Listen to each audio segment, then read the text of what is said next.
We do have quite a few attendees today, so I'm going to give everyone a couple more seconds to answer this poll.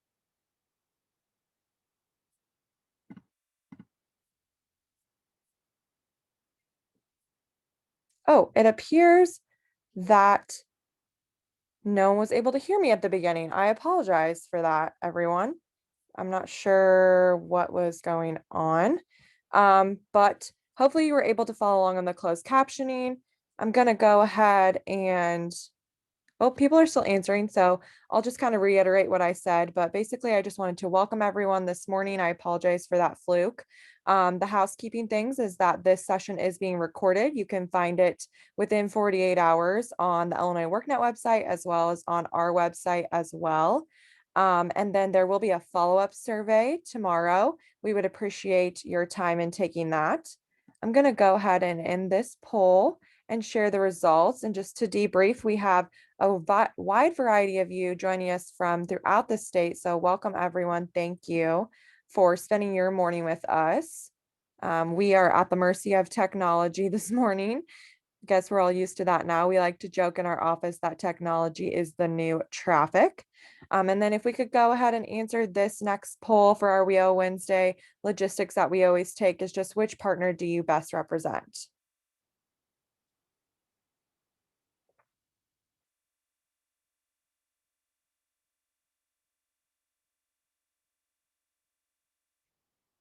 Another housekeeping thing while we're taking this poll that I wanted to reiterate, since my audio was having issues at the beginning, is just that if you do have questions as this webinar proceeds, please post those in the chat or the Q&A, and we will be addressing those at the end of the session.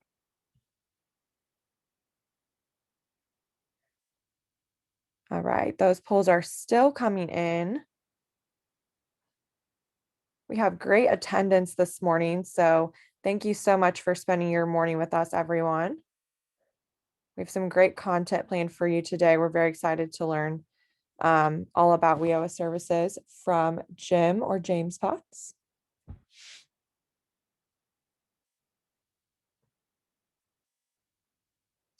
Okay, I'm going to go ahead and end this poll and share the results.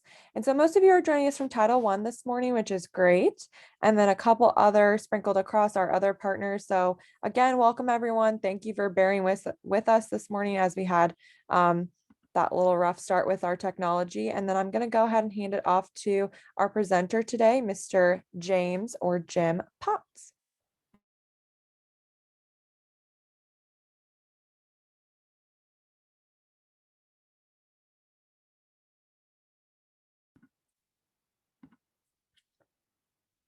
Jim, it appears you are muted.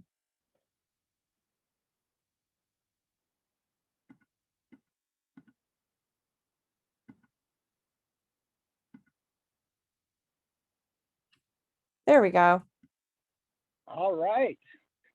Good morning, everyone. This is Jim Potts with Department of Commerce and Economic Opportunity. I guess I was caught in the technology traffic jam as everyone else was this morning. Next slide, please.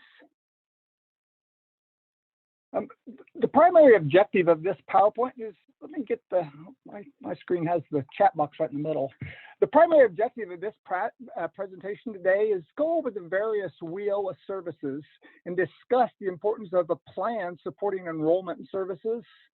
Secondarily, this presentation will demonstrate how services are recorded in Illinois Workforce Development System. And lastly, recording and closing services in a timely manner will be discussed and demonstrated. So next slide. One of the things, this training session is going to be more about processes related to recording and stressing the importance of certain things and going over internal logic within IWDS. What we're not going to be doing is going over all the formal definitions and descriptions of the various services. There will be a new services policy that's going to be coming out that's going to include the descriptions of definitions of the various WIOA services in the near future.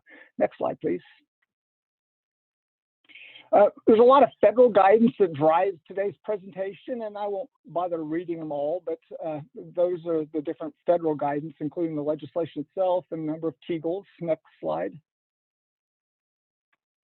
So For those of you who might not be familiar, within Commerce, Department of Commerce Economic Opportunity and our Office of Employment Training, we have a ePolicy manual that is where all the new policies are updated and posted. So if you're not familiar with it, I'd encourage you to write down that link that I've included on this slide and have that as a shortcut on your desktop. And that way you could always have access to the Commerce ePolicy relevant to the Office of Employment Training. Next slide. And here are all the various commerce policies that are relevant for this presentation. The very first one that talks about is a career planning policy that's in the process of coming out. I used actually the draft version of that policy for a lot of the content of this PowerPoint. Also relevant is the various follow-up policies that are currently effective, as well as an old programmatic reporting requirements that's from back in 2018. That has a lot to do with the data lag, how quick you must record services, which we'll cover later in the presentation. Once the career planning policy comes out, that particular section 3 of programmatic reporting will get rescinded. And also that the newest edition of the basic skills deficient change 4 will be addressed in this presentation also. So next slide. Under WIOA career services, under the legislation, if you look at it, WIOA adult and dislocated career services are broken down to 3 different subsets. You have basic career services, individualized career services, and follow-up services. Next slide. For the basic career services, those can be provided before a client has been certified. The background for those are if there's minimal staff assistance. It includes a lot of the self-services that are recorded when a client might use your resource room for different things. Even actually a eligibility determination itself is considered a basic career service. So sometimes you might notice when you do an eligibility determination within IWDS, if you look at the list all services screen, it'll show up the eligibility determinations because that is considered a basic career service. Next slide. Now, the individual career services, those are more the things that we, as a WIOA Title I provider, think about when we're speaking about career services. For an adult or dislocated worker, the client must have their eligibility certified. Distinguish a individual compared to a basic, it requires much more staff involvement and meaningful assistance. Some examples of the individualized career service include that services such as the career planning, case management, development of IEP, other workforce prep activities, all the various activities you would typically as a Title I career planner consider a career service. Next slide. And in the formal legislation, formal guidance, actually follow-up services are considered a separate subset of career services. And we'll touch on those later in this presentation. Next slide. And then we have WIOA training services. So under the adult and dislocated worker title, a client has to be certified up to training services. And part of that, the client must have a complete assessment and their IEP must be developed. Now, if you look in the WIOA legislative guidance, it states that a participant is not required to have a career service before receiving training services. However, understanding the components related to a client's assessments are career services. And then also within IWDS, we have internal logic that requires the service of a development of an IEP is required to be put on the client's record before an individual could be enrolled in training services. So therefore, really under our adult and dislocated worker clients, there will be a need to have career services before enrollment in training services. Next slide. Speaking of the individual employment plan, an IEP is developed by the participant and the career planner to identify the participant's employment goal, the appropriate objectives, and the appropriate combination of services for the participant to achieve their employment goal, including information on eligible providers, training services, and career pathways. So that's just the definition of the IEP, since it is a requirement prior to going into training. So next slide. There's a level of service in IWDS for the WIOA disaster recovery services. These are tied to our national dislocated worker grant programs. The national dislocated worker grants are typically awarded when there's a major disaster or crisis. Many of the grants associated with COVID-19 or national dislocated worker grants. Some other current examples are the opioid crisis grants. Some flood or natural disaster grants are also national dislocated worker grants. There are additional PowerPoint presentations that are specifically detailed to those national dislocated worker grants that have been awarded in Illinois and are available. So if you have one of those grants and you're not familiar with those PowerPoints, I encourage you to reach out to your Office of Employment Training National Dislocated Worker Grant Manager, and we'll make sure to get those presentations to you. Next slide. Now, under the youth, we'll move to speaking about services under youth. They must fall under, we're missing some information. There should be 14 different categories, and we only have 9 on this slide. So hopefully we can get the slide updated. But under these different service activities, as I mentioned, there are 14, and then there's various services that fall under each of the different 14 youth program elements. So again, this slide will have it updated before we send it out with all 14 of the youth program elements. So next slide. So underneath the youth services, all programs elements associated activities are recorded within IWDS under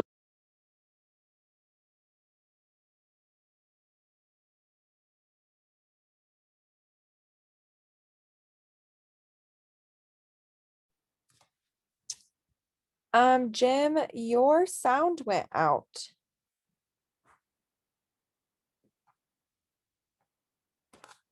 Yes, everyone who's posting in the chat, that Jim's sound went out. I am aware.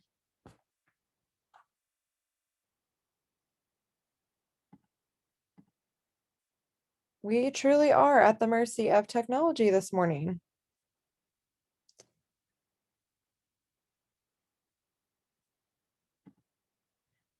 I did want to reiterate that on the previous slide, while Jim is recalling in, I believe.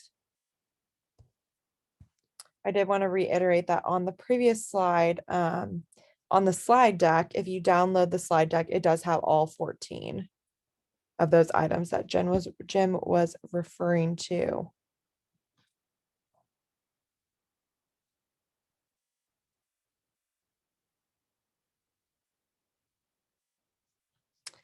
I apologize, everyone, for the audio this morning.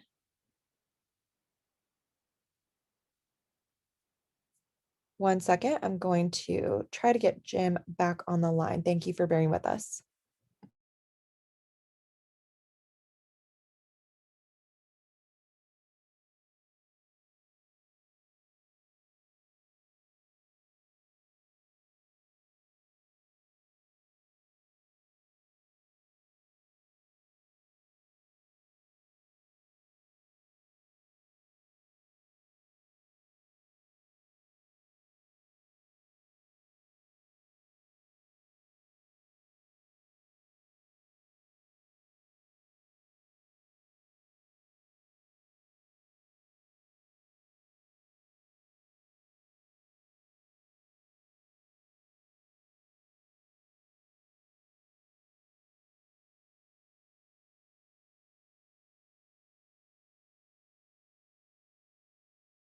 Okay, everyone, Jim is logging back on with us. I swear, I do feel like most of the time we don't experience issues, but then when you do experience technology issues, it's kind of like, oh boy, they all hit you at once. Yes, I will repost that slide deck for those who are asking. Luckily, we do plan for an hour and a half on these sessions. So we might not have as much time for questions today, but we can always come out with an FAQ. and we'll make sure that Jim gets through all of his pertinent information today.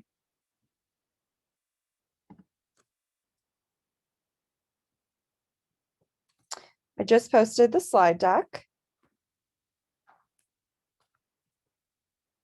Hello, can you hear me? We can, Jim. Welcome back. All right. This is a crazy time here, it looks like. So let's try to get started. I apologize. I was right in mid-sentence and got disconnected. So back to this slide that we're viewing now. Within IWDS, when you certify a client, all the client services fall under the service level of youth program of the youth service elements, education, training, and career.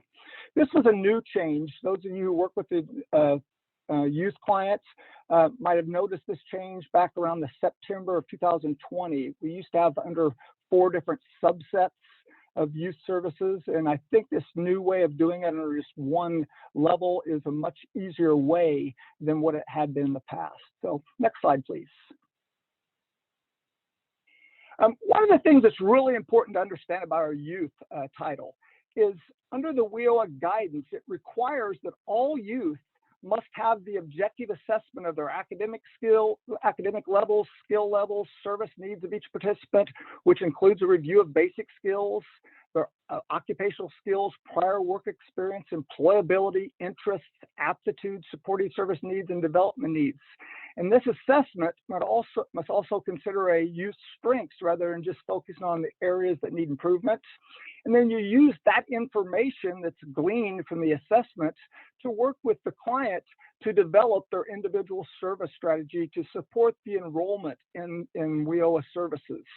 So it's really important to understand that all those elements associated with the assessment and building the plan is done really for use prior to enrolling the client. So next slide.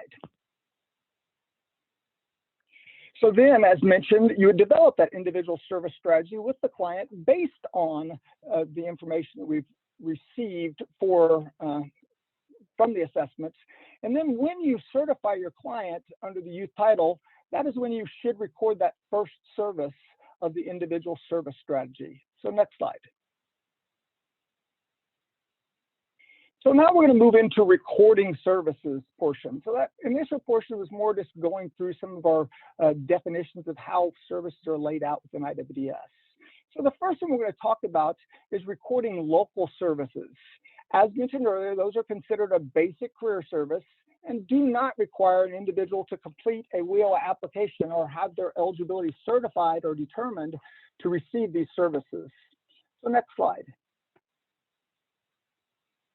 In IWDS, when we're recording a local service, it's really important that the customer have these attached to his or her record. So at a minimum, they have to have a customer level record. And then we'll want to attach those services because they are reported at both the local, state level on our recess room reports, and also for WIOA federal reporting on a quarterly and annual basis, those get reported. So again, it's important that if individuals are using our American Job Centers for self-services, that those local services are being provided are getting recorded. Because if not, it could make the appearance that there is much less activity with our American Job Centers that truly are happening. So next slide. So here's a demonstration of a mock client out of training IWDS. They've just been in with a basic customer level record. So on the customer menu, you'd see the little arrow on the left rail. It says add local services. You just click on that, local services for a client. Next slide. It brings up the various local services that are available.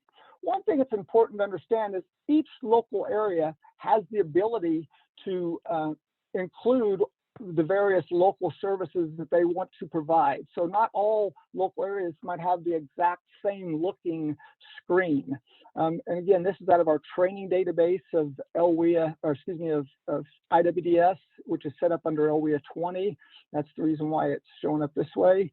So when a client receives one of these services, how are we going to record it? Each LWIA determines their processes. I've seen some that have like sign-in sheets where the client indicates what he or she has done, and then a staff member goes in and checks it for the record and saves it. In some instances, local areas use the swipe card technology where a client has their own swipe card that they can utilize, and they can indicate what services that they've used. So whichever way is being done, the important thing is just to make sure we are getting those local services recorded. So next slide. Here's a demonstration for a client, and the client had 4 different local services, so those were indicated. One of the things that's important to understand about recording self-services is any one service can only be recorded one time in a day. So if a client comes in the morning and uses the resource room and then goes to lunch and comes back in the afternoon, they wouldn't be able to record that same resource room usage in the afternoon as a separate service. It can only happen one a day. So next slide.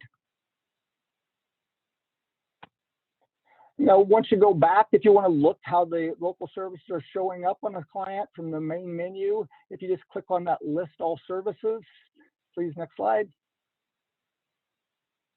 And for this example, as it's shown in the right screen print, the client has those indicated. Now, one of the things to understand about recording self-services is you cannot pick the dates. It's going to be all programmed based on when it's recorded in IWDS. So it's kind of important that we're keeping on top of these. By whatever system that your local area chooses, whether it's our staff recording it based on sign-ins or whether it's using the swipe card. But either way, it is the start and end date's going to be recorded based on when it gets recorded in IWDS, and there's no way to change the dates on those. Next slide.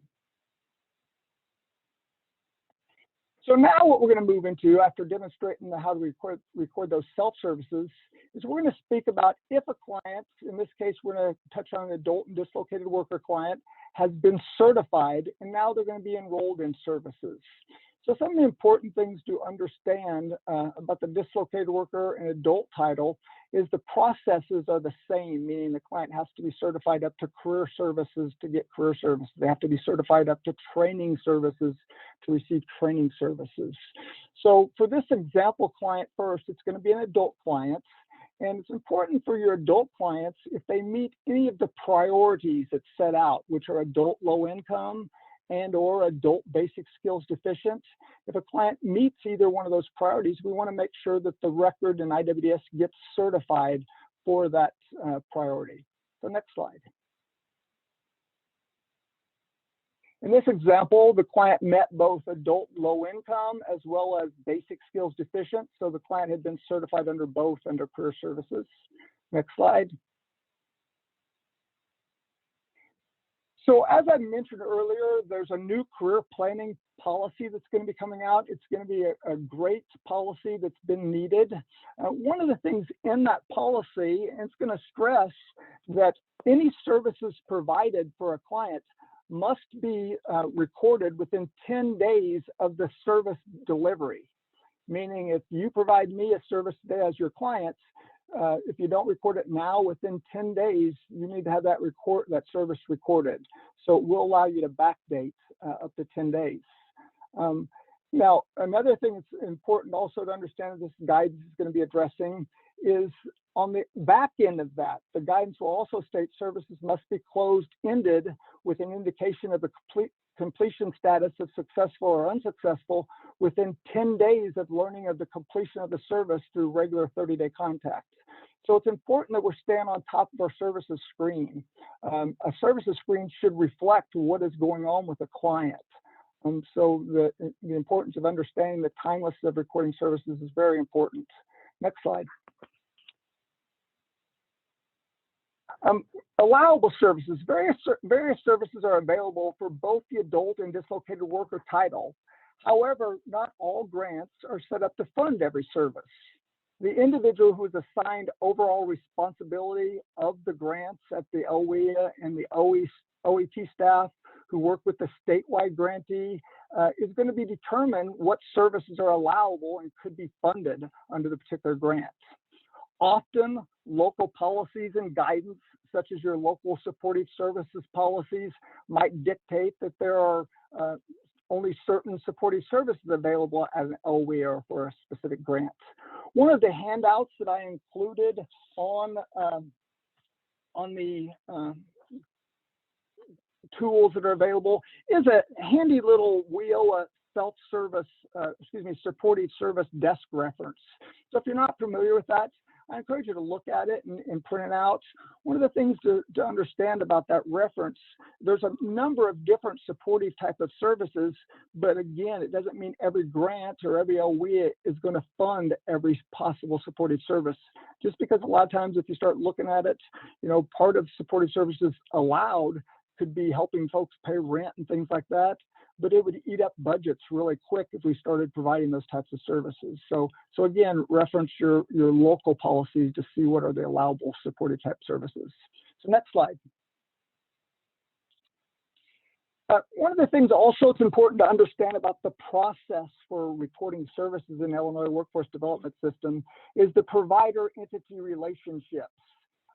Someone at each LWIA, and it's typically like your local systems administrator, they have a responsibility to tie the services that can be funded by the various titles to a grant that will need set up under the provider-entity relationship.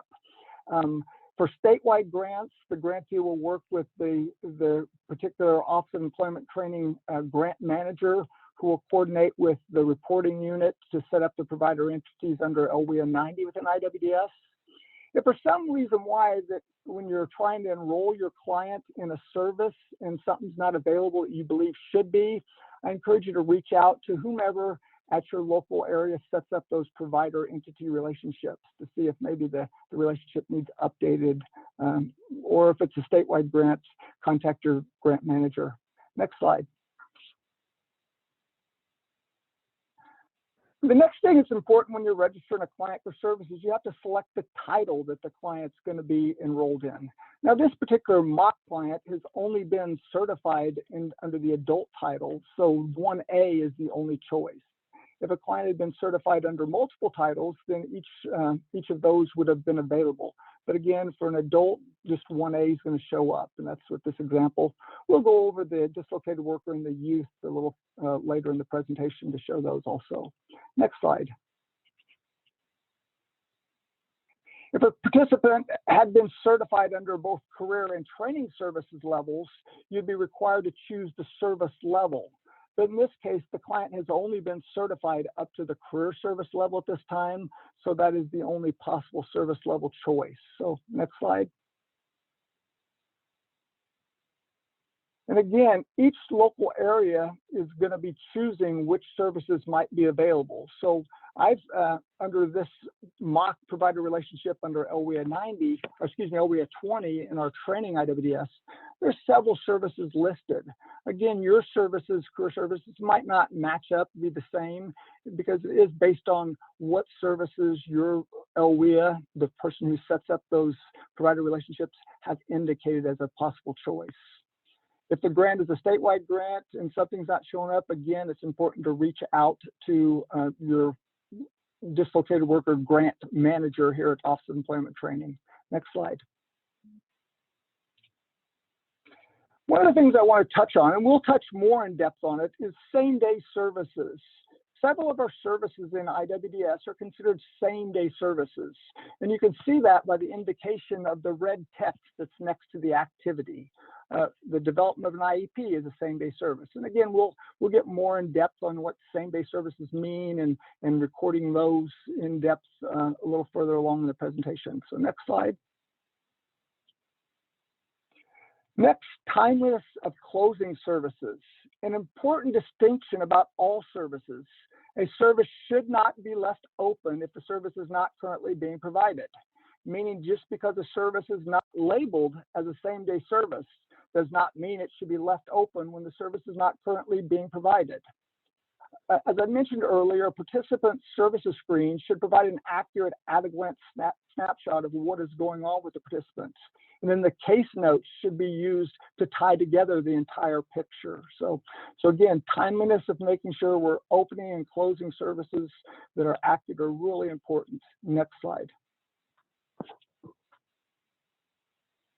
On this, we're going to demonstrate recording a same-day service of career planning case management. It's a very broad service, but it's often used to cover two-way communication between the client and the career planner. When you're enrolling a client in any service, you're required to choose a grant. Often you'll notice when you're enrolling a client, a grant auto-populates. It's really important for you to look and make sure that is your actual grant that you're wanting to use. This is really important under LWIA 90, where all of the statewide grants under a particular title show up. So again, when you're enrolling a client, you need to make sure you're understanding what grants you're picking. It's kind of like a checkbook. So you wouldn't want to write paying for a service or paying a bill out of the wrong checking account. So you need to make sure that your grant that you're selecting is accurate. The next, we also have to indicate a provider, and we'll go through the steps for doing that. So also you'll notice anything that has an asterisk on a service screen is a required field, meaning it must have a response. So that's something to keep in mind also when you're recording services. So next slide, please. For choosing a provider, when you click on that select, the best way to do this is hit show all. You could go in and try to put in a relationship name, but what happens is it's looking for exacts a lot of times. So if you don't have it exactly like the provider is set up in IWDS, it might not show up. Similar with the relationship number, you have to have exacts. So I encourage you when you're choosing your provider to hit show all. And then what will happen, it'll bring up the various providers that have been set up for that title for your LWIA. So next slide. In this case, the relationships show up and there's 2 pages of providers. It's really important to make sure that you look to see if there's multiple pages. Sometimes I'll receive technical assistance questions and say, hey, my provider's not available. And when we start digging into the issue, we'll realize it was on one of the subsequent pages. So make sure you check all the pages before you reach out to whomever at your LWIA is setting up your relationships if you don't think yours is there. Once you identify the correct provider for your service, you would just click on the pick button to select that. So next slide. So this example service is a same-day service I spoke about before. So when you have a same-day service, you must close the service on the date it started, and then you also must record either successful or unsuccessful. Most same-day services should be successful because we've generated the service right then, we've worked with the client. So in this case, I'm marking it successful. And then what happens when you hit the save button, it's going to bring up your same-day service case note. So next slide, please.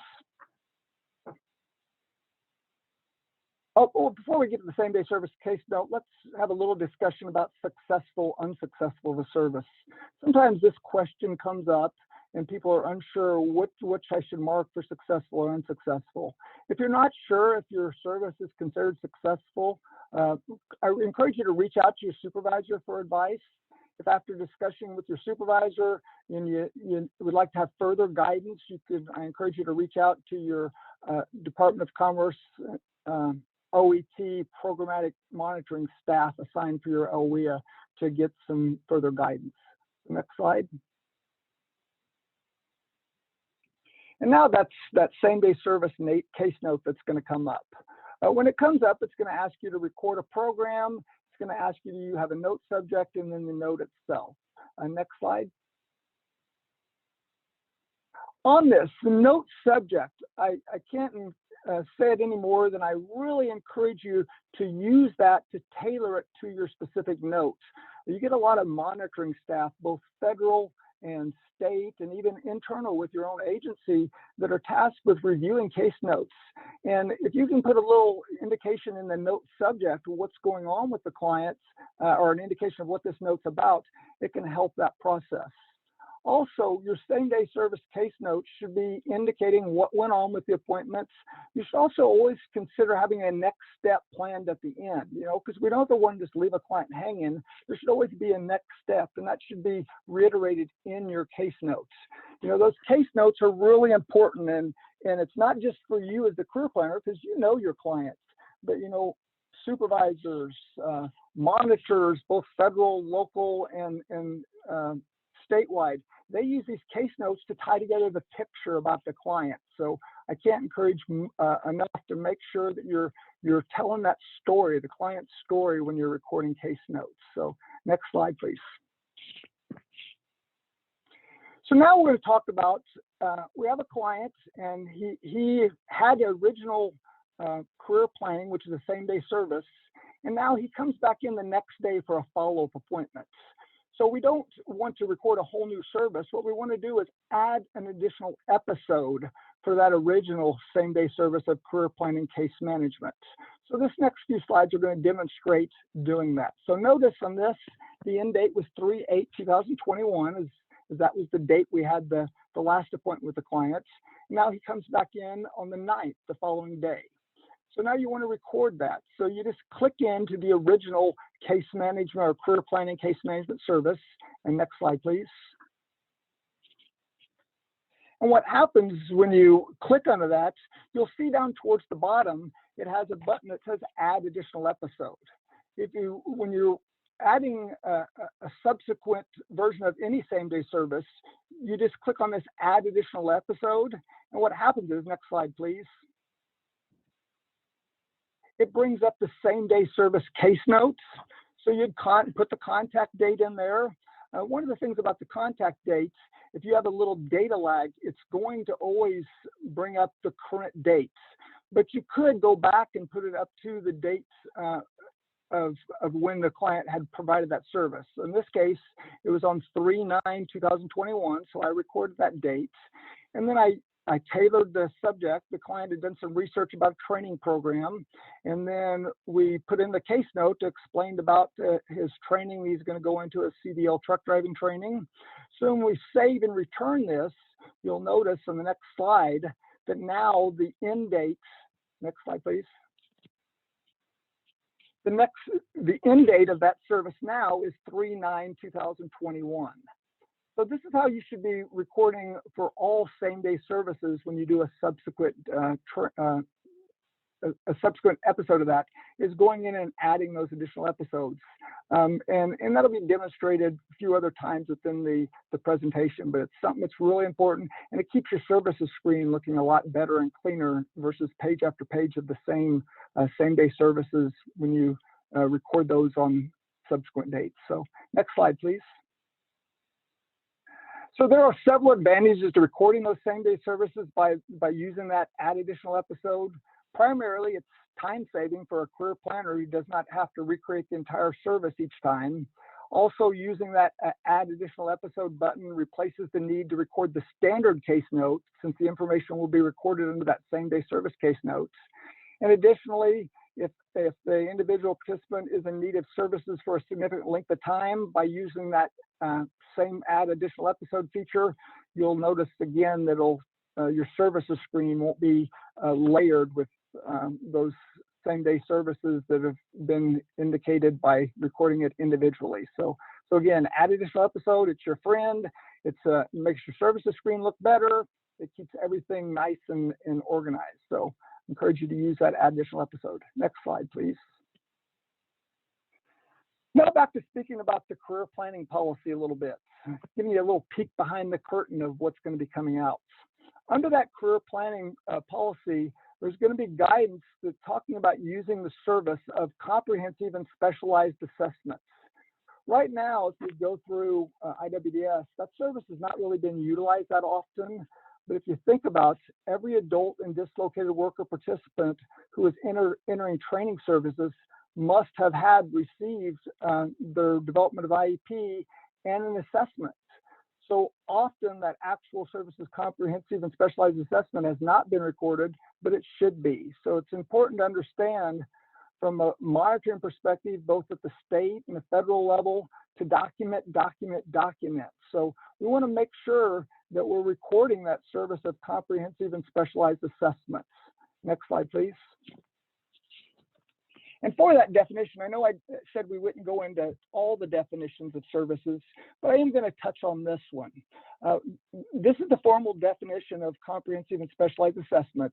The service is provided to make determinations of a participant's skill level and service needs. It is used to record diagnostic tests and comprehensive and/or specialized assessments of the participants' barriers to employment, occupational goals, along with occupational knowledge, skills, and abilities associated with that goal and service needs. This service may include interpreting the results of an assessment tool, as well as in-depth interviewing and evaluation to identify employment barriers and appropriate employment goals. Next slide.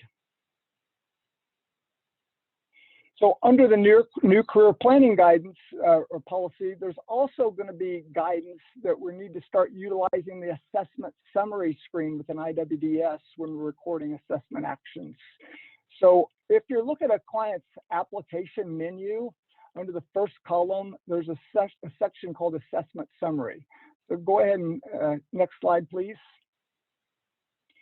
Many career planner staff are familiar with that assessment summary screen, but for those of you who are not that familiar with it, there will be an upcoming training on utilizing this section for recording elements associated with your participants' assessments. Just wanted to pass it on since it is going to be in the upcoming career planning policy. So next slide, please. So now I want to go back to speaking about enrolling that client in that service. One of the things about enrolling services, a lot of times, especially for new career planners, they get lost on where we're supposed to register the services. If you look at a client's application menu, anytime you want to put a service in, if you click on List Enrolled Services, it's going to also bring up that same services screen that we've seen previously. So next slide, please. So this should look familiar. After you certify a client's eligibility, the services screen comes up, or again, you can go through it by that screen I just showed you in the previous slide. So we've already recorded the career planning case management. Now we're going to add enrolled services. So next slide, please. And we're going to put the client in that comprehensive and specialized assessment. And again, it's designated as a same-day service, and it should be recorded on any adult and dislocated worker participant when any components related to the participant's assessments are being accomplished by or with the participants. The slides previously, slides 36 through 43, covered picking the provider and the grants and the start dates and end dates.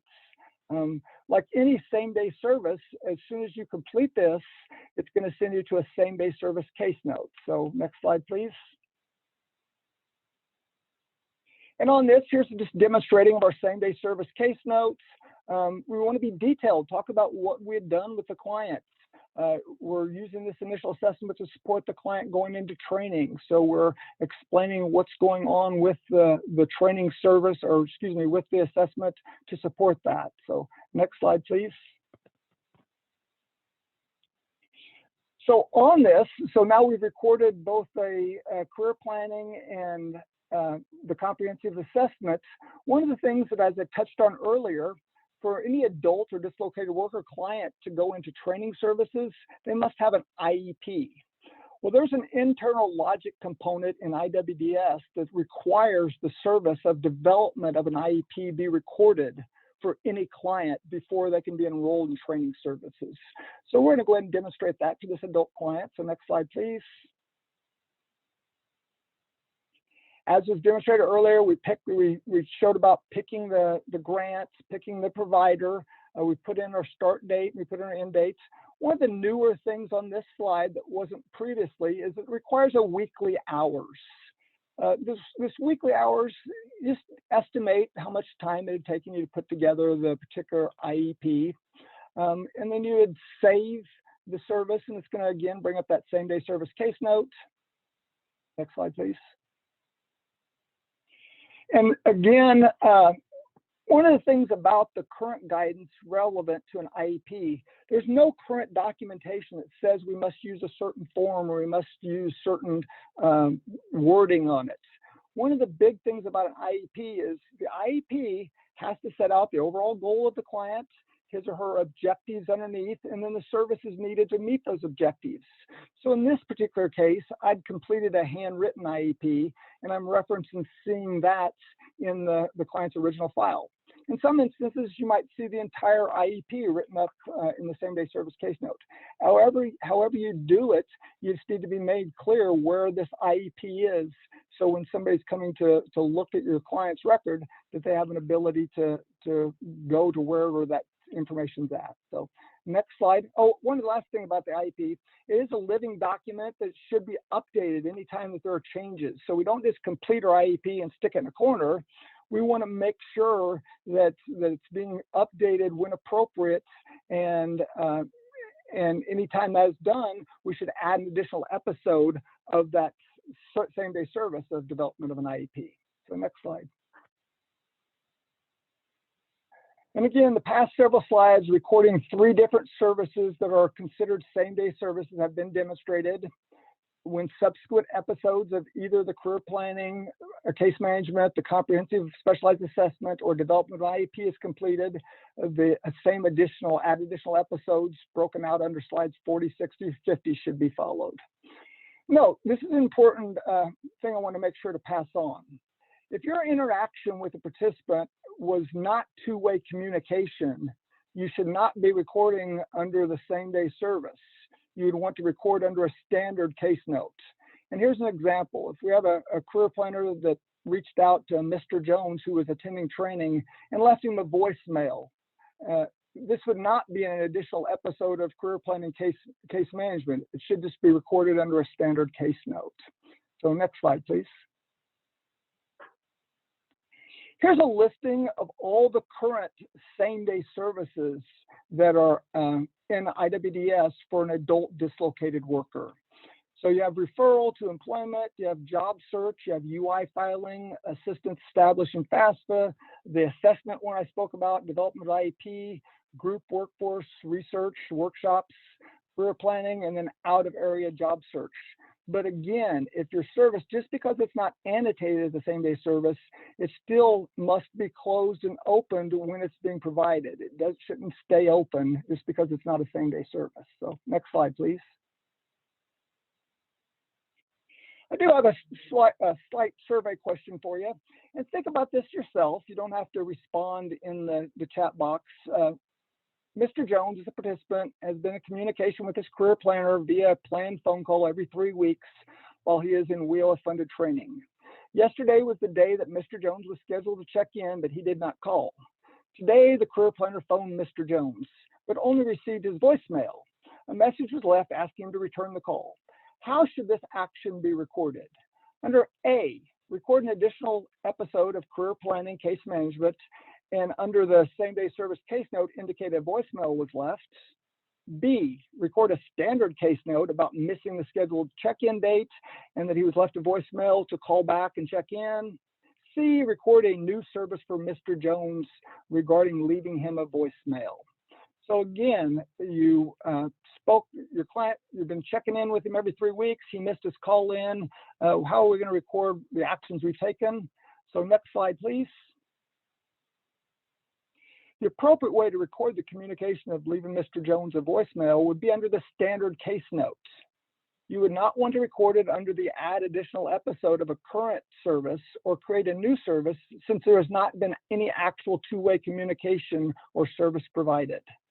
When Mr. Jones returns the call and there is two-way communication, then it could be appropriate to add an additional episode of a previous career planning case management same-day service case note of the conversation, updating his status during training his WIOA services.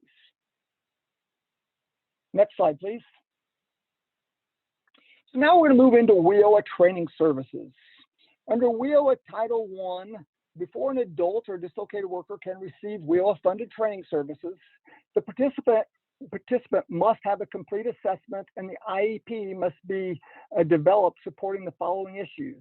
The participant is unlikely or unable to obtain or retain employment that leads to economic self-sufficiency or wages comparable to or higher than wages from previous employment through career service alone. Support that the participant needs training service to obtain or retain employment that leads to economic self-sufficiency or wages comparable to. Has the skills and qualifications to successfully participate in the selected training program, and then other grant sources are unavailable. So these are all things for those of you who work with clients in IWDS on that WIOA training additional criteria screen that have to have yeses responses to. So those should all be addressed in your IEP, how the client's going to meet these different categories or criteria. So next slide. So once the client has had his or her eligibility certified, and again, this is the adult client that we had worked with earlier, I've now certified them up to the training service level. And as demonstrated, they've been certified into training under their priorities, in this case, both low income as well as basic skills deficient. So next slide, please. So when we're at this screen, some of the things that we have to think about for a client to go into training is some of the internal logic components that we have within IWDS. One of the things for most training services, it's going to require the career planner to complete the ITA Characteristics Screen. This is back on the main application menu screen. So to get to there, all you have to simply do from the services screen is just hit return. So next slide, please. And again, under WIOA, training is typically funded under either an individual training account, which is kind of like a college fund with a dollar amount and that the participant services draw down from. And it's the most common used way of funding training. Or we can use contract funded training. And it's only when one or more of the 5 exceptions as outlined in a WIOA occur. The most used contracted funding training includes on-the-job trainings, customized trainings, incumbent worker trainings, or transitional jobs. It can be used basically as a more economical way of funding a training service versus use the ITA. So next slide, please.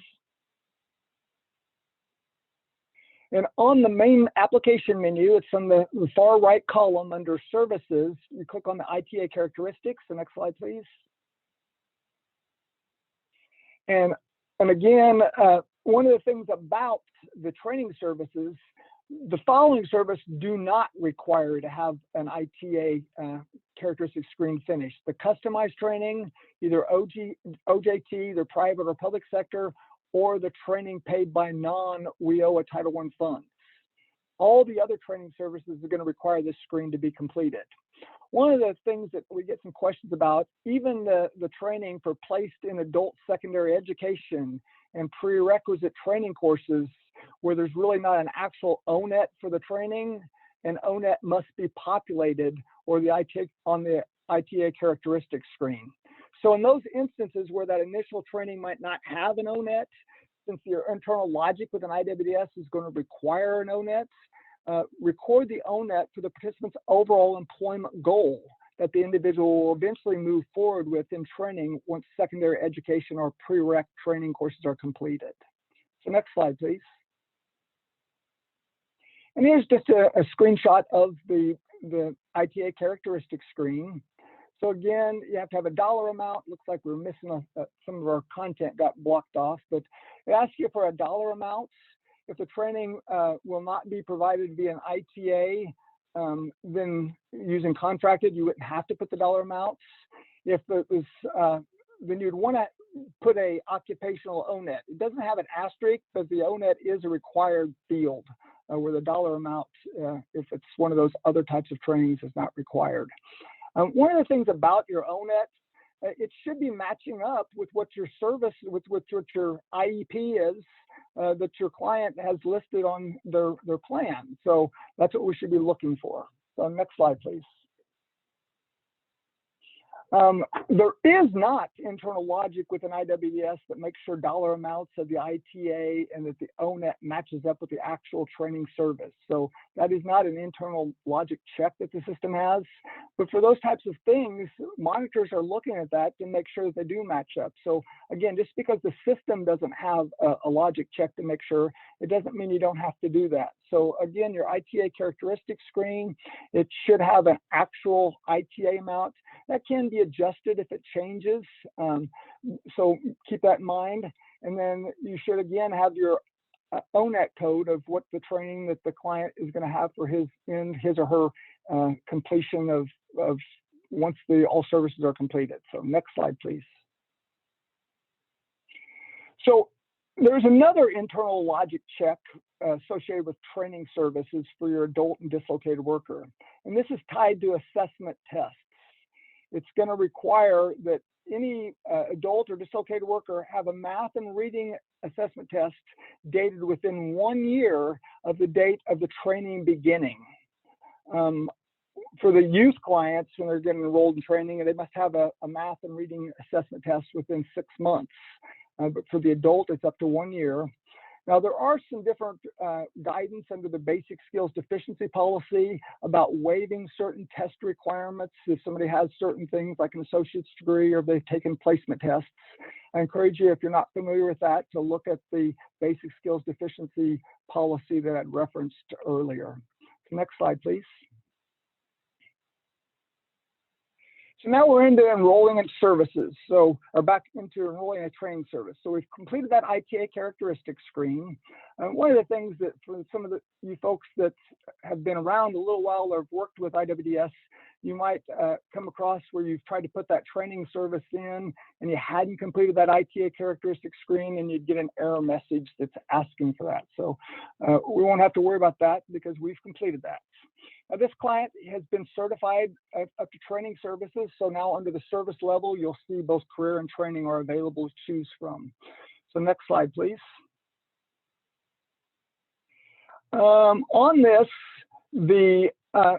you'll notice that both supportive services are showing up as options under both career services and training services. So sometimes folks have questions about that. Again, it is allowable, but it's important to understand for your supportive services what your local policy states. So what is your guidance within your local policy? Most times the supportive services are typically career services, but again, if local policy states something different, keep that in mind. But typically, again, your local services will be showing up under career only. Next slide, please. For this, we've chosen occupational skills training. In this, it's going to ask, is it ITA funded or contract funded? Well, in our case, it's going to be ITA funded.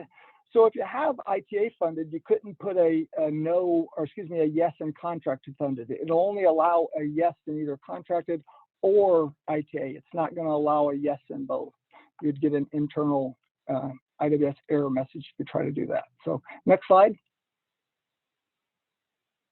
As mentioned previously, when enrolling a participant in services, any place that's got a red asterisk, you must have some information in there. Here's a new one that we hadn't seen before, green related. It's asking for this training. So what it's asking about here is it a green job? So most times you think of green jobs, solar type panels, things like that. We're not going to go into detail on it. If you have questions about if something could be considered a green job, I encourage you to reach out to your supervisor. And if they're not sure, to reach out to the OET programmatic monitoring folks to get guidance on it. But green related was used a lot back in the ARA timeframe for federal reporting. They use that a lot more than it's used now. So also on this screen, we have to record the zip code, the ONET. So we're going to go into more in depth in that next slide. So next slide, please. So in this example, the client's going to go into truck driving. So it's no for green related. We want to search for our providers. And so we'll be clicking on that, the same process that I had shown earlier. We also need to record a zip code and an ONET. So again, those should be tied to what our overall plan is for our client. So next slide, please. For this client, the provider is Heartland Community College. And when we click on, it's going to ask us to search them for search certified training programs. For any adult or dislocated worker to go into training, it must be a WIOA certified training program. So we're going to click on search. And what you're going to notice for CDL truck driving, there's multiple choices. So next slide, please. So when you can click on one of the things about searching, this is a little more intuitive. You could use a keyword search, like in this case, put truck in. You could use a zip code search, or you could use that show all search button, whichever you choose to use for searching for your certified training program. So next slide. In this case, I'd use the keyword of truck, and it brought up 3 different programs at Heartland Community College. So I'd review them all. And this, again, would be something at your local area that you'd want to make sure that you have straight.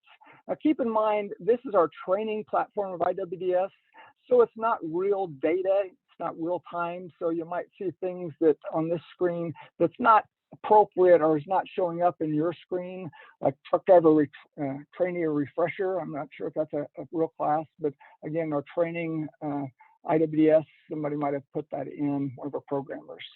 So in this case, the accurate one is the CDL truck driver training program. So next slide. For this participant, you'll notice it actually populates the zip code when you pick the certified training program, but you must put in the ONET.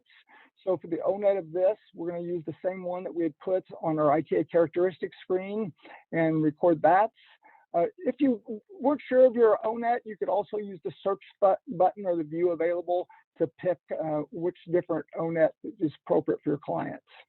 It also asks you to put weekly hours. This should be self-explanatory for a training program. How often is the client going to be participating in the training? So next slide. There is a question about bridge programs. What does it mean to be a bridge program? So I got this definition from our policy folks, and the bridge programs prepare adults with limited academic or limited English skills to enter and succeed in credit-bearing post-secondary education and training leading to a career path employment in high demand, middle, and high skilled occupations. The goal of bridge program is to sequentially bridge the gap between the initial skills of an individual and what they need to enter and succeed in post-secondary education and career path employment. So for this particular case, it's going into CDL truck driving, so it's not a bridge program. So no is appropriate response. Next slide, please. So on this, you'll notice that we now have our client, and he's had his IEP, he's had his comprehensive assessment, he's enrolled in his truck driving, and he has his career planning case management. So now we're going to move on to a dislocated worker, because there's a few different unique things about a dislocated worker services that I want to make sure we cover. So next slide, please. One of the things that's important to understand about a dislocated worker, when you certify a client eligible, that client is eligible under the titles of 1D, 1N, 1S, 1E, 1DC, and 1EC. What this means is for an LWIA or a grantee for the statewide grants under LWIA 90, grants might come under a 1D title, a 1E title, or a 1N title a lot of times. So it's important to understand those specific titles. The DC and EC, those are currently used for co-enrolled trade WIOA clients, and it's not an option for a participant who has not been certified under the trade program. So again, for traditional WIOA, your grant's typically going to be either a 1D, a 1E, or a 1N. So if you're not sure of your grant, you need to make sure to speak with your supervisor. And if you're a statewide grantee and you're not sure, you need to reach out to your OET grant manager. Next slide, please.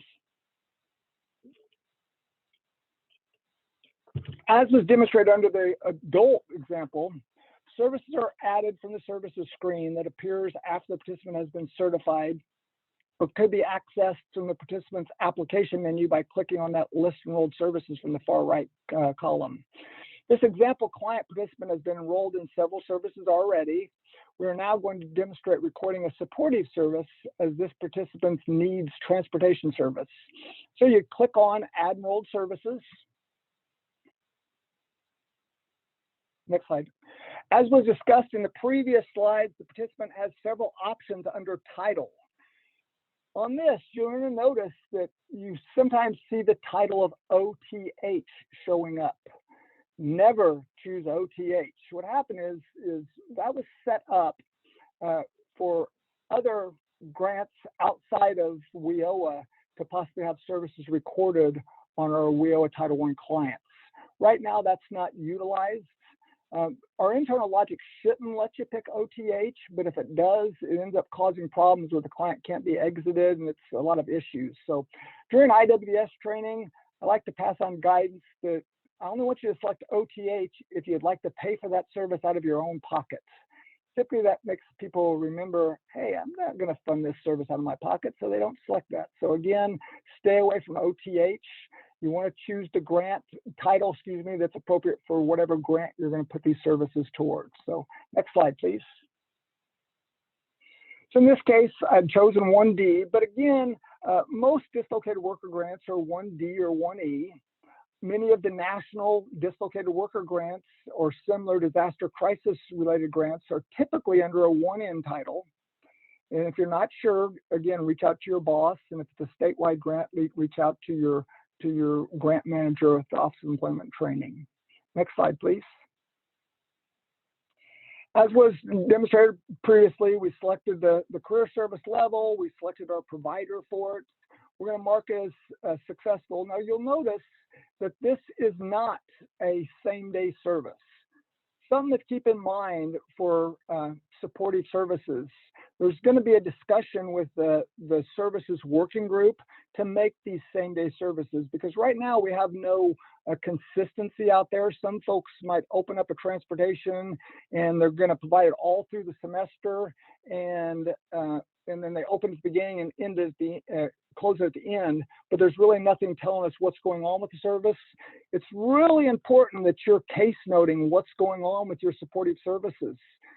Because if you just open it up, it's not giving anybody that's reviewing it a word picture of what's going on with the client. So my recommendation is to close the service when I provide it, unless I have some extenuating circumstances, and then add an additional episode of the case management to speak about what I'm doing with that service, to tie it together. Again, it's so important to use your case notes to tie together the process of what's going on with your clients.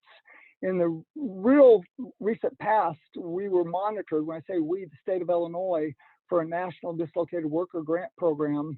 And one of the issues that was brought up was the emphasis of case notes has not been sufficient, that they're not supporting the services that are going on. So what I can tell you about from my background is if something is brought up in a federal level monitoring, that's going to make all the state monitors looking at that even more in depth. And it's going to make your local monitors with your local area looking at this. So it's really important that we're using our case notes to tie together our services that's going on. So it's beyond just the IEP. We want to make sure that our notes are doing it too. So next slide, please. So in this demonstration, again, I opened up a same-day service case note under case management, and I explained about the supportive service, that his vehicle broke down. I provided him a 2-week bus pass to assist him to getting back and forth to his OJT, and he believes his car should be fixed in the near future. So, so then I'd save that service, and it'd be ending on the same date that has dictated, or excuse me, has been brought up with when it started in this case. So next slide, please. So now we have worked with an adult and a dislocated work participant. Next, we're going to transition into the youth program. Again, one of the important significant issues with youth is that a complete assessment and their individual service strategy has to be completed before enrollment. So we're adult dislocated worker, the IEP, the assessment could happen prior to training services more than the career services. Also, the difference for youth, it's an individual service strategy where an adult dislocated worker, the plan is the individual employment plan. So next slide, please. So for this client, they've been certified under the out-of-school youth on 3/10/2021. So next slide. As mentioned before, any youth participant can be registered in service. They are legislatively required to have a complete assessment and their ISS completed prior to enrollment. That information is what's going to drive the participant's enrollment in WIOA. So like the adult and dislocated worker, before enrollment services begin, you can start to enroll them at the services screen. So if you're at the main menu, you just click on that list enrolled services, which brings you to the services screen. So next slide, please. You must select the title. So in this case, it's 1Y. And as I mentioned, for all the youth, it comes under one service level. So youth service elements, education, training, career. That's appropriate to select. Next slide. And on this, the ISS is an individual service strategy, and it is a same-day service. So as previously discussed, anything that has an asterisk item, we must record it. On this, weekly hours should be an estimate of how long it's taken you to put in your, to put together your ISS. So next slide. And then we have our same-day service case note. It's essential that you're making sure to tie it together, ever how you're doing your ISS, to make sure your case notes are matching up with it. So once you hit your save of your same-day service case note, it's going to give you the end date of your service. And then again, anytime you want to update your ISS, you just click on that original ISS service to add an additional episode. So next slide. So for the youth same-day services, below or on the right is the different services that are considered same-day services under the youth title right now. So comprehensive guidance and counseling, labor market information, job search activities assistance, referred to employment placement, vocational exploration, group workforce, career planning, case management, and the development of an individual service strategy. And we covered under slides 46 through 50 of adding the additional episodes. But again, the same as under the adult and career, just because a service is not considered a same-day service under the youth title, if you're not providing the service, it needs to be closed when it's no longer being provided. So next slide, please. A key to understand about youth services, just as with the adult and dislocated worker, if it's not being actively provided, it should not remain open. And it goes back to that same maximum 10-day data lag of the service entry into IWDS. And again, services must be closed, ended with the indication of either successful or unsuccessful within 10 days of learning of the completion of the service through regular 30-day contact. And this goes along with all services. I was speaking with a monitor recently, and she had brought up that in a particular agency, multiple agencies actually, she was noticing the supportive services weren't getting recorded in a timely basis. A lot of times they might not even record the supportive services at all and just case noted. You have to make sure you're recording any of your services that are being funded under your Title I grant. So next slide, please. Next, we're going to talk about follow-up. Follow-up services are required for all youth, follow-up required for all adults or dislocated workers who obtain unsubsidized employment, and then follow-up should be made available for adult dislocated workers who do not obtain unsubsidized employment upon completion of traditional WIOA services.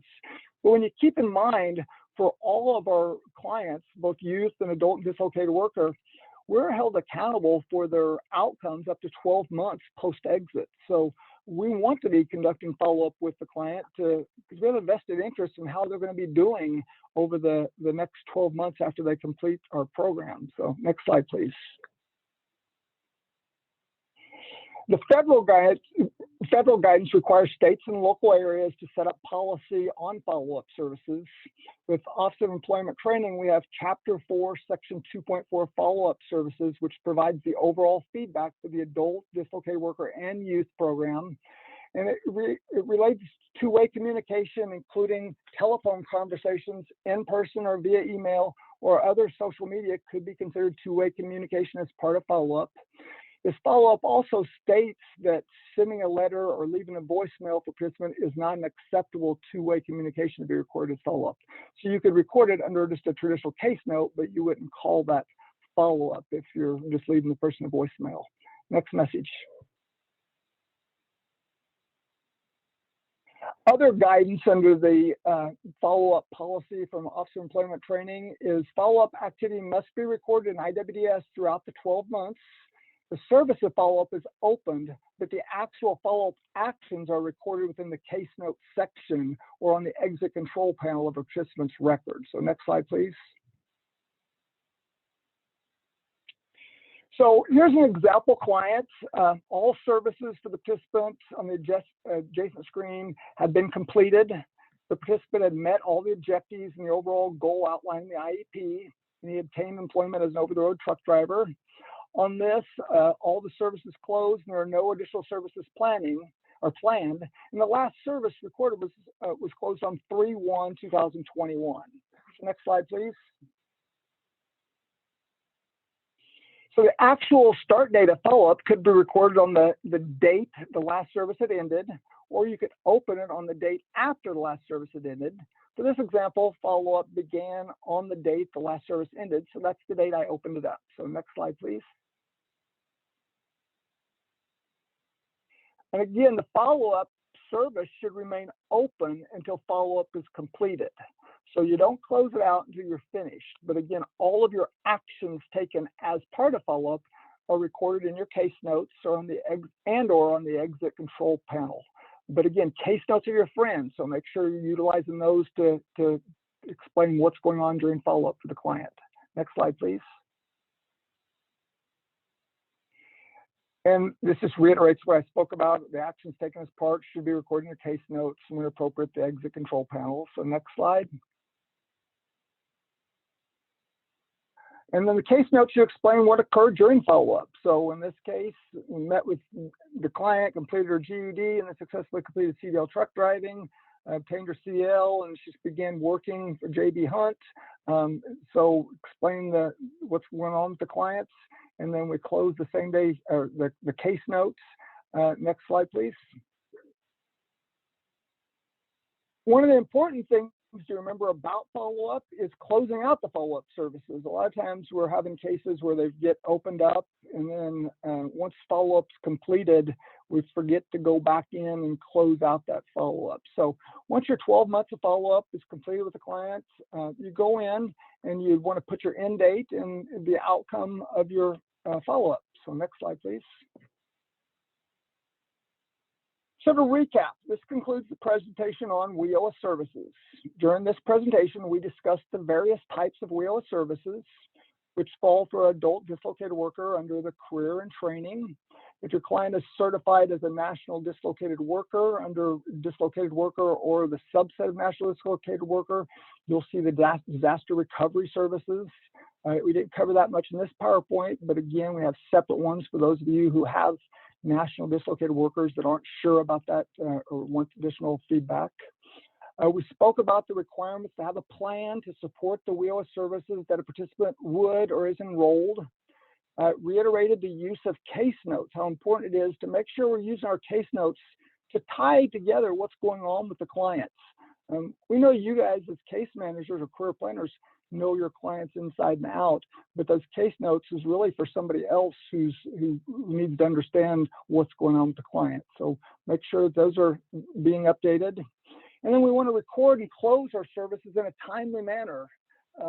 The current guidance, there is a current data lag policy. It's been out since 2013 that states it must be open and closed within 10 days. The new career planning policy is going to reiterate the 10 days for opening up and also closing. So it's important we're staying on top of those. And then we also went over the steps and processes for enrolling a client in IWDS. And we went over the various internal logic things tied to things like the ITA Characteristics Screen before we can put a client in most training services. We spoke about the need to have assessment tests within 1 year of starting the training for an adult dislocated worker, and within 6 months of starting a training, we're putting in under the youth program. We also spoke about internal logic issues with IWDS of requiring the service of development of an IEP be recorded before any training services. So those are some of the internal logic components important to remember. So next slide, please. If you have any questions related to this presentation, we can address those now, or you can feel free to contact me at my email, or you can phone me at 217-558-2456. I appreciate your time today, and we've got good, some 8 minutes for any questions, and hopefully we can address those. So go ahead and open up the question, Kristen. Awesome. Thank you so much. I just wanted to reiterate that we are so thankful that everyone was able to bear with us during our tech issues today. And we will try to get through as many questions as possible, and we can always do an FAQ if needed. So the first question, Jim, is from Mike Johnson, and he has 2 questions really. The first one is DCEO told us during recent monitoring, all adults and DW customers certified eligible for and registered into individual services must have an IEP completed regardless of whether or not the customer is certified eligible for and registered into training level services. This is contrary to your consistent guidance that only customers certified eligible for training level services must have an IEP created. Which guidance should we adhere to? Well, I'm never going to try to override any policy, folks. So what I will do, Mike, is we'll take your points into consideration, and we'll make sure to check with the monitoring and give you feedback. What I can pass on is for the legislative requirements to go into training services, you must have that in-depth complete IEP. Now, a lot of times a person for a career services might have a much more truncated version, and maybe that's what they were speaking about. But I know to go into training, you have to have the full-blown IEP. So I'll check with the monitoring folks about your recent visit and the comments passed on and get an answer back to you.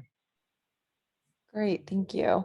And then Christine would like to know, does IWDS require that an ISS service be entered in a youth record? Right now, there is not internal logic that's going to require that. I have a feeling that based on the career planning policy that's going to come out, we'll probably end up putting that edit in. It's a little bit tricky if you just think about it, though, because the ISS is legislatively mandated to be completed prior to enrollment. So it does make it a little tricky because a lot of times that ISS could have been completed, you know, week 2 prior to enrollment. So then how do we deal with dating it and things like that? So because how the logic works in IWDS, you can only put a service on or after the date of certification. So that was kind of one of the reluctance to putting in the requirement to make that ISS.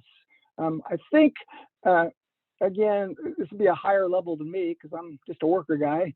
But I have a feeling that it'll probably end up being a logic issue that'll be put in with the recommendation that it's the first service and dated on the date of certification, since it is required prior to certification. But right now, there's no internal logic, but it should be just a pattern if people can get into putting that service in the first date that they enroll the client. Next slide, or next question, sorry. No problem. Okay, so are DACA or Dreamers eligible for WIOA funding for training? Well, this goes back to authorized to work in the United States. So if they meet, there's a TEGL out about the Dreamers or the DACA folks, and the client, if he or she meets all the subset of requirements, because there's a whole laundry list of items. If they meet that criteria, then they're authorized to work in the United States due to the DACA, and they would be able to meet, based on whatever their circumstances of their assessment, to move forward with all WIOA services that it takes to make them successful. So if they meet the criteria under DACA, that's laid out in the TEGL. And if you're not sure of that TEGL guidance, let me know, and we can make sure to get that sent out. But there's a laundry list of things that a person has to meet DACA. It's not just one answer. It's, did they come to the country after a certain time? Did they been here for this length of time? But if they meet all those requirements, they should be open to any WIOA services, including training. So next slide, our next question. Can a local office add or change the list of local services to be able to better track services? For example, Illinois Skills Match no longer exists. On the list, if it's not available as a choice, you could send it up to us at Commerce, and I could check with our policy folks, the folks who are working on the service policy, to see if something should be that's not a choice, or if that same local service is maybe titled something else for that. But definitely send up, you said Illinois Skills Match, is that what I think I heard? Yes. Is that what it said, Kirsten? Yeah, and then if it is not available, and it's something that we do, that the folks or their policy or our services folks want me to add or get us added, we can definitely get that added in. So, or maybe it's used under something else. So again, I'll check and get back with you guys. Great, thank you. On the same day service in adding additional episode, if you get an email or phone call when the client is talking about his or her needs, correct? Okay, so this is asking about an additional episode of which service? Does it say anything? Same day service. Which one though? That's the key. Is They said update his or her episode in IWDS. So I'm just going to take a wing that I understand. I think they're asking, so somebody has a same day service of, let's say, career planning, case management, and then they call in and you discuss that, and are they asking about recording that? So yeah, if it's two-way communication, then that could be recorded under an additional episode of the particular same day service. In that case, the way it sounds to me would have been career planning, case management, that service. Okay, great, thank you. And if Robert, that didn't clarify for you, please post in the chat some more specifics and we can have Jim address those. And then the next question is the ITA updated every semester? On that, that's not a question that I want to, or I feel comfortable answering here. It's going to be based on what's going on with the plan for the client. So if overall, we'd need more guidance from somebody else, maybe our monitoring staff, as far as their expectations of what that should be. So we'll put that as a question that we'll ask for our monitoring folks to give guidance. Okay, great. Thank you. For the next question from Christine, for community college training, do we initially enter the total cost of training or enter the costs as they increase semester by semester? The same as the question about ITA. We'll go with our checking with our monitoring folks to ask how they would want that recorded. This is more about the processes more than telling how to fill out the ITA as far as the amounts and things like that. So we'll get guidance from either their monitoring or our policy on how the most accurate way to record that is. But do make sure, Kirsten, that we have the email addresses and names of these folks so we can get the answers back to them. Yes, and we will save the chat as well for all of these questions. The next question is, do we leave our supportive services lines open when purchasing items for the customer, such as work boots? It remains open until our fiscal department pays the invoices for what was purchased. Sometimes it's a month later. Is this not a correct way to handle this type of service line? And this is just Jim Potts here, but myself, I would be closing it. And it's not, your services screen is not reflecting of getting paid via your budgeting office or your finance office. It's showing what's going on with the client as he or she is going through a service. If I'm your client, you buy me work boots, you do that date and you close the service. You can case note any activity relevant to payments, things like that, but your client services screen should match what's going on with the client, not what's going to match up with your budget office.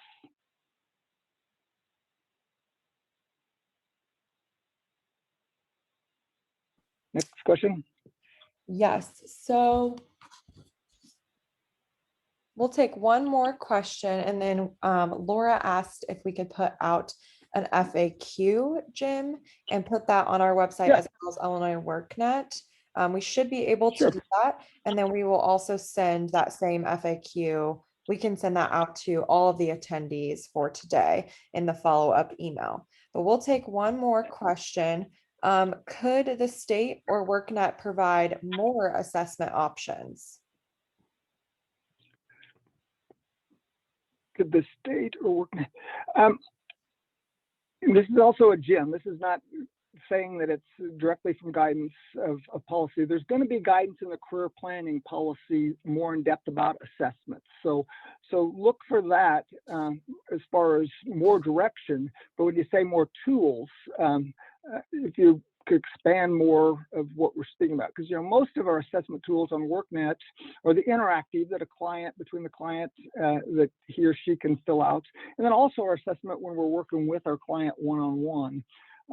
So if you're speaking about other alternative tools, any tools can be utilized. It doesn't have to be on WorkNet. If you have a third party, especially if it's cost-free, that you prefer to use, you can utilize that, because your basic goal is to try to get the information working with the client on what's best for him or her moving forward. So where it comes into play, I think sometimes is agencies for budgeting. When they want to use some of the third party, they can get kind of expensive.